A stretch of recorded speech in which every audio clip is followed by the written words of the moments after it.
Bonjour, bienvenue à cette capsule sur le volet 4 du cours Éducation et changement social. Cette fois-ci, on s'intéresse au changement social en contexte minoritaire. On va s'intéresser plus précisément au contexte minoritaire francophone. Donc, d'abord, pour vous rappeler, un peu comme dans toutes nos thématiques, je vous donne surtout une introduction, puis on tente de faire les liens avec les changements sociaux. Maintenant, ça demeure une introduction et si c'est un sujet qui vous intéresse plus, il y a un cours qui est donné par Madame Phyllis Daly, qui est le cours Éducation en contexte minoritaire francophone. Donc peut-être qu'il y en a même qui le suivent parmi vous et ce cours-là va aborder tout ce qu'on voit ici avec beaucoup plus de détails. Donc, si c'est quelque chose qui a attiré votre attention, ben, je vous invite à regarder ce cours-là pour la suite. Donc, nous, ce qui va nous intéresser en particulier au travers des articles, c'est l'impact des changements démographiques, donc des changements en termes de population sur les populations francophones à l'extérieur du Québec, au Canada. Donc, vous allez voir que le premier texte que je vous ai donné, il date, hein, 1997, donc il y a 20 ans, même 21 ans. C'est un texte que j'ai choisi tout de même, d'abord parce qu'il y a mon côté historienne que vous commencez à connaître, je crois bien. Donc, mon côté historienne aime bien le fait d'aller regarder un texte comme ça et de voir après comment ça a évolué. Et aussi parce que dans le second texte, le texte de Bernard est critiqué. Donc, je trouve intéressant pour vous, pour faire le lien, de regarder ça et dans un contexte aussi peut-être d'histoire de l'éducation en contexte minoritaire, d'aller voir un peu comment l'analyse s'est modifiée. Et aussi, si vous avez suivi un peu là, le débat de Madame qu'a amené Madame Denise Bombardier lorsqu'elle a fait ses commentaires sur le contexte minoritaire dans le cadre de Tout le monde en parle. Si ça vous intéresse, là, je vous ai mis un lien, pas le lien vers Madame Bombardier, vers Madame Bombardier, ça vous pourrez le trouver par une recherche sur YouTube.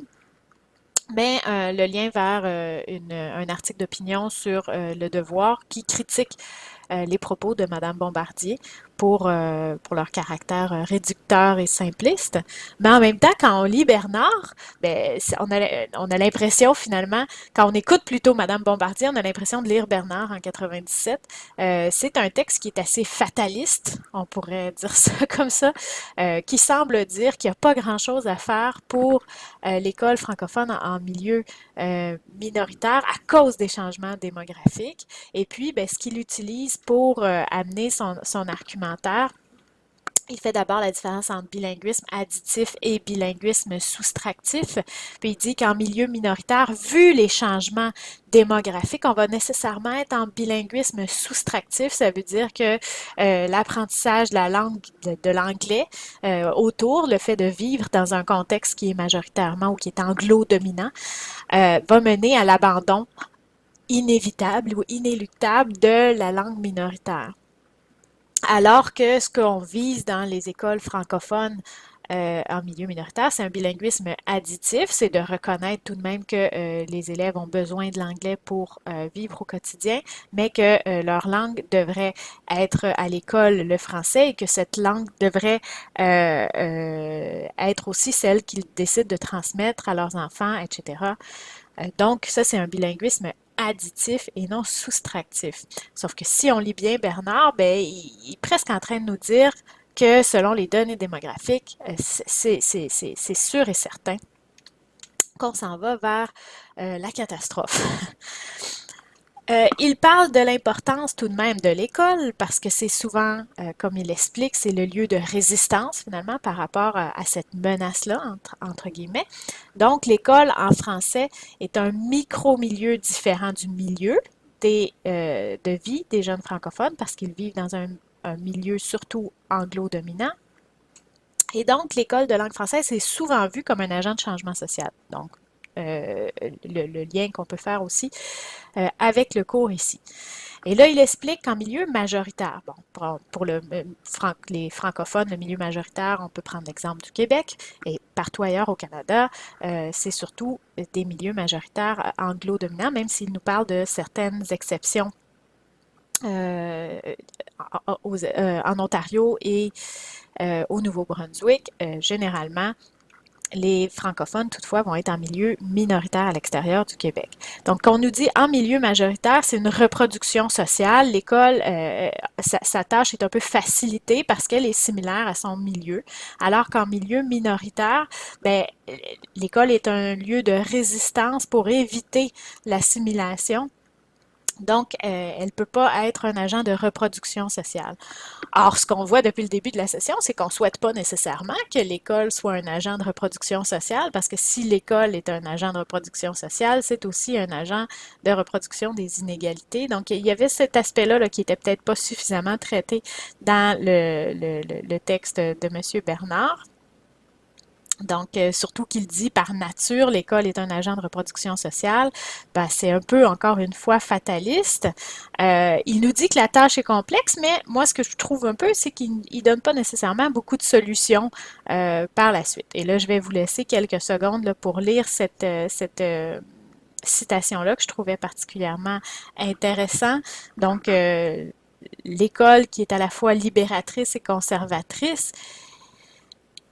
Et donc, il amène tous les paradoxes, hein, le fait que l'école en milieu minoritaire, c'est aussi un chien de garde de la communauté francophone. Donc, d'une certaine façon, c'est conservateur, mais en même temps, ça libère de l'oppression, entre guillemets, ou de la domination anglophone.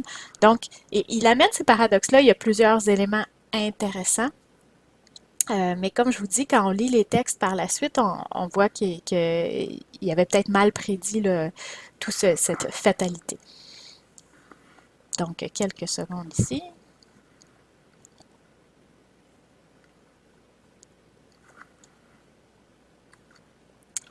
On va aller au texte de Cavana, Camarata et Blain. Donc là, on est en 2016. C'est un texte beaucoup plus récent. Comme je vous dis, la réflexion qu'amenait Bernard était importante. Les changements démographiques dont il parle étaient bien réels, mais en même temps, il va négliger un changement social qui a eu lieu et peut-être c'est aussi parce que c'est écrit en 97 et qu'on le ressentait moins. Il y a une immigration francophone massive, une immigration allophone aussi massive et ces élèves-là intègrent les écoles francophones.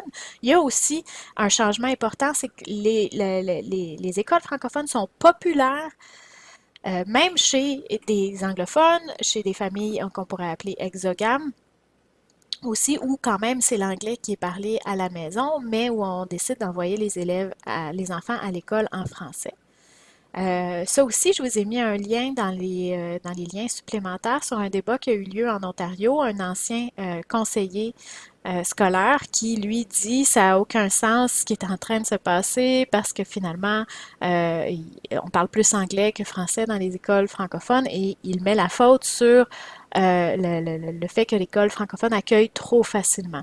Donc, vous irez voir et vous vous ferez votre propre opinion. Puis, je pense que ce qui est intéressant dans le groupe, c'est qu'on a des gens qui vivent des réalités très différentes un peu partout au Canada, dans des réalités euh, qui sont ancrées dans la réalité géographique. Donc, je pense que chacun va pouvoir interpréter ce qu'il lit là de façon différente en fonction de où il se trouve, des défis qui sont vécus dans les écoles particulières où vous travaillez, chacun de vous. Puis je vous invite à participer, à justement aller sur le forum général pour vos participations, par exemple, et à nous parler de vos expériences propres à vos milieux. Je me rappelle qu'il y en a qui étaient en Colombie-Britannique, il y en a qui étaient en Nouvelle-Écosse, plusieurs en Ontario, mais en Ontario, c'est divers. Les réalités vont être très différentes entre le Nord, le Sud-Est, la région de Toronto. Donc, j'aimerais ça là, en savoir un peu plus sur les liens que vous faites, que ce soit par rapport aux liens supplémentaires ou aux lectures qu'on vous offre ici. Le texte, si on revient à Cavana, Camarata et Blain, nous propose une recherche documentaire qui finalement c'est une recension des écrits, d'aller voir qu'est-ce qui s'est fait comme recherche dans les universités par rapport à l'éducation en milieu minoritaire. Donc c'est très très large.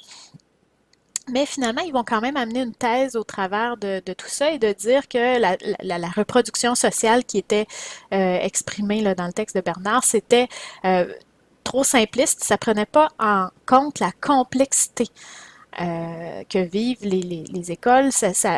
mettait tout sur l'aspect démographique, mais il y a énormément d'autres choses qui entrent en jeu, dont la culture, l'identité, et on se rappelle que c'est dynamique, c'est non statique, donc une identité peut changer.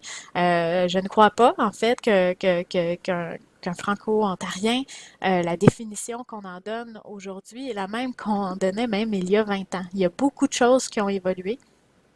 Et celle qu'on donne maintenant est amenée à changer aussi. L'identité, c'est dynamique. Donc, on rappelle aussi que le succès de l'école, il est basé sur plein de choses. On parle aussi des expériences personnelles, l'interaction avec les autres, l'environnement. Et cet environnement-là est en constante évolution. Et là, on va regarder à partir des différentes recherches qu'est-ce qui est suggéré pour promouvoir, disons, la réussite dans les écoles francophones en milieu minoritaire. Et là, on va parler beaucoup de l'autonomisation des élèves, du rôle de l'enseignant de guider, de conscientiser, mais qu'on ne peut pas imposer l'identité, une identité qui serait trop simple. OK? Donc, il y a plusieurs identités francophones possibles et donc l'enseignant, c'est de guider et de l'amener à découvrir des choses pour que l'élève décide de vivre sa francophonie comme il le souhaite. Et on rappelle aussi qu'avec tous les changements démographiques, ce n'est plus simplement que de promouvoir le français, mais c'est promouvoir aussi la diversité au travers d'une pédagogie inclusive. On parlait aussi de la formation des maîtres. Là, je vous laisse regarder un peu là-dessus. J'ai trouvé aussi des éléments intéressants par rapport aux outils pédagogiques. Donc, moi, j'ai souvent, comme didacticienne, mon intérêt se porte beaucoup sur les outils pédagogiques. Donc, j'ai trouvé intéressant le lien avec la pédagogie culturelle. Bon, en Ontario, on a l'approche culturelle que vous avez peut-être étudiée dans votre formation ou même dans un cours là, ici à la maîtrise. Donc, par l'approche culturelle, on va encourager le lien dans les différentes matières avec des éléments de culture francophone. Et ce qui était intéressant, c'est qu'on disait, ben, si on regarde différentes recherches, on va voir que la consommation, donc simplement lire ou écouter une chanson, lire un roman en français, ben, c'est pas nécessairement suffisant. Ce qui encourage le plus cette approche ou cette pédagogie culturelle, c'est d'amener les élèves à produire quelque chose en français. Donc, de produire, par exemple, un poème, d'écrire un poème, a plus d'effet que de simplement consommer un poème. J'aime beaucoup Fréré, vous l'avez vu dans mon plan de cours. Donc, on a aussi un lien avec la pédagogie critique. Et pour moi, à chaque fois qu'on fait référence à Fréré, la conscientisation passe aussi par l'enseignement de l'histoire et l'enseignement de l'oppression dans l'histoire. Donc, je pense que là, il y avait aussi un lien. Il était peut-être moins fait avec l'enseignement spécifiquement de l'histoire, mais le fait qu'en contexte minoritaire, il faut parler des réalités et amener les élèves à être conscients du type d'oppression qu'ils peuvent vivre ou ressentir ou des défis qu'ils ont à vivre en tant que francophones et ça peut favoriser leur engagement. Donc voilà, je vous laisse lire aussi, il y a toute une partie sur la formation des maîtres, si c'est quelque chose qui vous intéresse aussi. Et le dernier texte était celui de Gélina Proulx et Shields. Je l'ai choisi, je sais que beaucoup d'entre vous sont dans la concentration leadership. Donc, je trouvais que ça faisait un beau lien, en fait, entre les textes qu'on a lus aussi dans les 3 derniers volets, particulièrement dans les 2 derniers, là, sur la justice sociale avec le texte de Tardif, puis dans le volet 3, tous les textes sur la justice sociale aussi, mais sous un angle plus sur la question des privilèges et de l'oppression. Donc, ça venait faire un beau lien entre ça et le contexte minoritaire. Donc, je vous invite à aller lire pour un peu mieux comprendre ça. Et ça vient aussi souligner le rôle des leaders scolaires pour venir encourager une meilleure justice sociale dans les écoles. Donc, vous pouvez lire là, la citation que j'avais choisie ici. Et vous avez une autre citation ici, donc l'importance d'aller déconstruire leur propre cadre, donc de se décentrer et de comprendre en même temps sa positionnalité. Donc, encore une fois, beaucoup de liens avec le volet 3. Donc, si on n'a pas pris conscience de tout ça, c'est difficile d'amener des changements. J'ai trouvé très intéressant le texte de Janina Pro et Shields, très concret aussi dans les actions qui sont proposées. Donc, vous pourrez me dire ce que vous en avez pensé. Tout ça pour vous amener vers la question du biais du volet 4. Donc, vous vous rappelez, il y en a peut-être d'entre vous qui ont déjà complété l'ensemble des billets. Et vous pouvez en compléter un supplémentaire si vous souhaitez possiblement augmenter votre note. Je conserve les 3 meilleures notes. Et si vous n'avez pas complété l'ensemble des billets, il vous reste encore le volet 4 et le volet 5 pour terminer ça. Donc, quel est selon vous le plus grand défi que doivent affronter les écoles en milieu minoritaire francophone et comment? Et là, vous avez un choix. OK? Vous pouvez y aller vers les universités si c'est par exemple la formation des maîtres ou la formation que vous suivez en ce moment. Comment les directions, comment les enseignants. Et là, vous pouvez choisir un de ces aspects-là ou plusieurs de ces aspects-là. Donc, comment ces différents niveaux, disons, peuvent venir aider à relever le défi que vous avez identifié et faites le lien avec les changements importants que vivent les communautés francophones en contexte minoritaire. Donc, voilà pour le